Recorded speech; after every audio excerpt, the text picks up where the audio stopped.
이 영화를 보면 늘 나오는 말이 하나 있습니다. 한국 군대의 부조리를 사실적으로 묘사했다. 하지만 저는 여기에 대한 이야기를 전혀 하지 않을 겁니다. 영화 용서받지 못한 자의 결말에 관련한 스포일러가 포함되어 있습니다. 용서받지 못한 자는 유튜브에서 2,000원도 되지 않는 값으로 대여나 소장이 가능하고 6월 28일까지 네이버 치즈익에서 무료로 감상하실 수 있으니 영화를 보지 않으신 분들이라면 먼저 시청하시는 것을 추천드립니다. 한 번 보고 쓰는 이야기라 사실관계에 틀린 점이 있을 수 있습니다. 양해 부탁드립니다.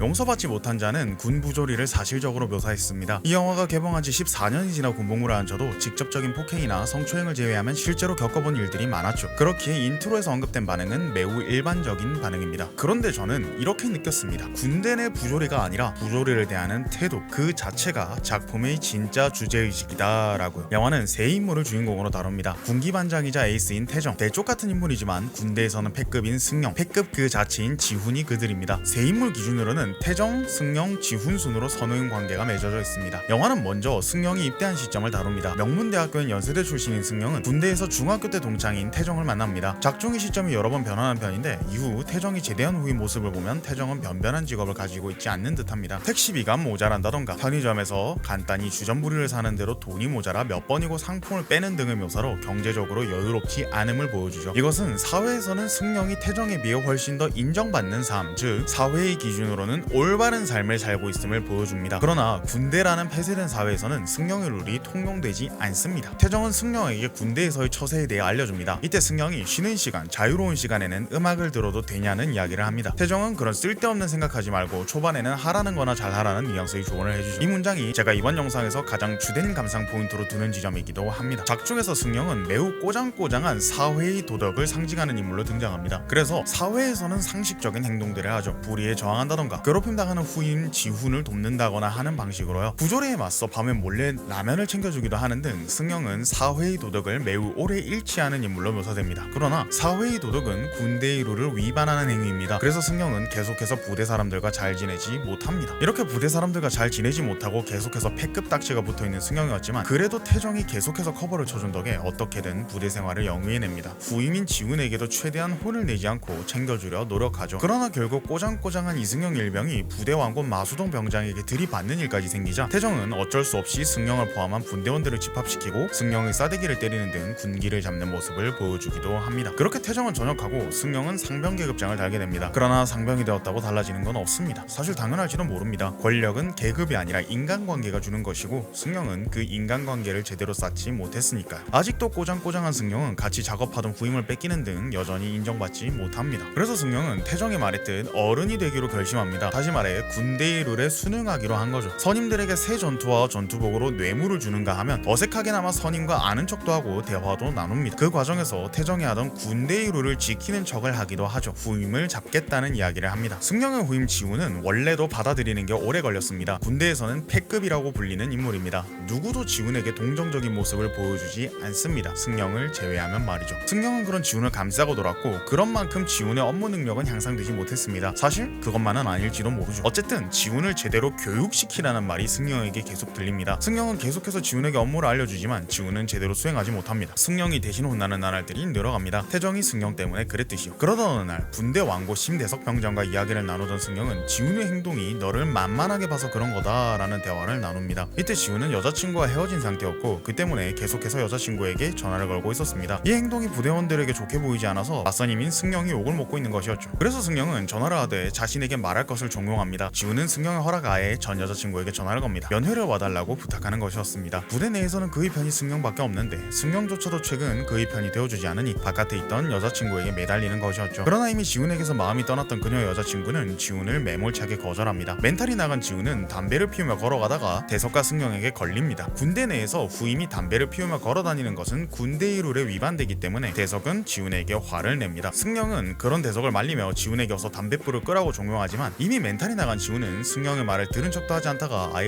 X이라는 욕설까지 내뱉습니다. 물론 지훈에게도 그럴 만한 이유가 있지만 그건 승영의 입장에서 알 수가 없던 것이었습니다. 그래서 승령은 대석이 보는 앞에서 고함까지 지르며 지훈을 갈구기 시작합니다. 대석은 그런 승령에게 지훈을 맡겨놓고 떠나고 승령도 지훈에게 오늘 한번 죽여보겠다며 내무반으로 가 있으라 말하죠. 이것은 태정이 있을 때 승령이 수동을 들이받고 혼났던 것과 정확히 같은 시퀀스입니다. 하지만 태정은 승령을 갈군 뒤 사과하여 상황을 끝냈죠. 태정은 군대의 룰이 익숙하니까요. 그러나 승령은 그렇지 않습니다. 그렇게 승령은 지훈을 몰아붙이고 맙니다. 외부의 버팀목에게도 내부의 버팀목에게도 벌어진 지훈은 군화끈을 가지고 극단적인 선택을 합니다. 이 영화는 음악이 거의 삽입되어 있지 않습니다. 그 때문에 마치 다큐멘터리를 보는 것 같은 현실감을 가지죠. 그런데 이 영화에서 음악이 등장하는 몇 안 되는 장면이 있습니다. 바로 지훈이 목숨을 포기하는 이 장면입니다. 그리고 영화는 매우 길고 진득하게 사실적으로 이 죽음을 묘사하여 충격을 선사합니다. 그리고 승령이 사회의 룰, 다시 말해 일반적으로 통용되는 정의를 잃어버린 것으로 인해 지훈이 죽었으므로 승령은 이 영화에서 첫 번째로 용서받지 못한 자가 되어버립니다. 물론 승령이 부조리를 행한 것은 잘못일지 모릅니다. 하지만 승령보다 더 악랄한 사람들이 이 영화에는 즐비하고 외려 승령은 최후의 순간까지 정의를 지켰던 인물이었습니다. 그럼에도 불구하고 승령의 한 번의 잘못은 직접적인 것도 아니고 간접적인 방법으로 한 사람의 목숨을 앗아갔습니다. 이야기는 이후 군대 내부의 이야기보다는 외부에서의 승령과 태정의 이야기를 다룹니다. 승령은 태정에게 할 말이 있다고 말하지만 제대로 말하지 못합니다. 그 이야기란 게 지훈의 극단적인 선택이다 보니 죄책감이 승령을 짓누르고 있어서였죠. 이때 승령이 있는 여관방에서는 계속해서 삐걱이는 침대 소리가 나는데 이것은 승령의 불안한 마음을 드러냅니다. 태정은 원래도 그다지 연관되고 싶지 않아 계속해서 승령의 말을 무시하지만 그래도 계속해서 승령의 말을 기다립니다. 이때 여관방에서는 옆방 사람들의 교성이 울려 퍼집니다. 이것은 태정이 승령의 말을 이 잡음처럼 귀찮게 여기고 있다는 것을 보여주죠. 아예 옆방 소리에 짜증까지 내며 확인 사살을 합니다. 승령은 끝내 말을 하지 못하고 태정이 먼저 짜증을 내며 승령과 함께 있던 여관방에서 떠나버립니다. 그러나 태정도 승령의 말에 못내 걸렸는지 승령이 내내 말하던 소주 한 잔을 하기 위해 전 재산을 털어 편의점에서 술과 주전부리를 사서 승령이 묵고 있던 여관으로 향합니다. 그러나 때는 이미 늦었고 태정은 동맥을 그어 스스로 죽음을 선택한 승령의 모습을 봅니다. 태정이 승령을 버리는 선택을 하였고 그 때문에 승령이 죽었으므로 태정은 이 영화에서 두 번째로 용서받지 못한 자가 됩니다. 이때 승령의 귀에는 이어폰이 꽂혀있고 영화에서는 음악이 흘러나옵니다. 맨 처음에 승령이 했던 말이 기억이 나죠. 쉬는 시간에는 음악을 들어도 되냐 라고 물었던 건 말입니다. 지훈과 승령은 군대에 있는 동안 단 한순간도 쉬지 못했습니다. 그것은 아마 태정을 포함한 다른 인물들도 마찬가지였을 것입니다. 왜냐하면 태정만 나오는 장면에서도 영화에서는 음악이 등장하지 않으니까요. 그리고 결국 군대에 적응하지 못한 두 인물이 그곳에서 도망치는 유일한 방법을 선택했을 때 영화는 잔인하게도 백그라운드 뮤직을 재생합니다. 두 번째 용서받지 못한 자인 태정은 경찰 조사를 받고는 아까 싸웠던 여자친구의 집으로 향합니다. 그러나 태정은 지훈처럼 여자친구에게 버림받지도 승령처럼 군대의 메인 존재도 아닙니다. 그래서 태정은 친구의 죽음에 살짝 정신적인 충격을 받았긴 해도 여자친구와의 관계를 통해 관계를 회복합니다.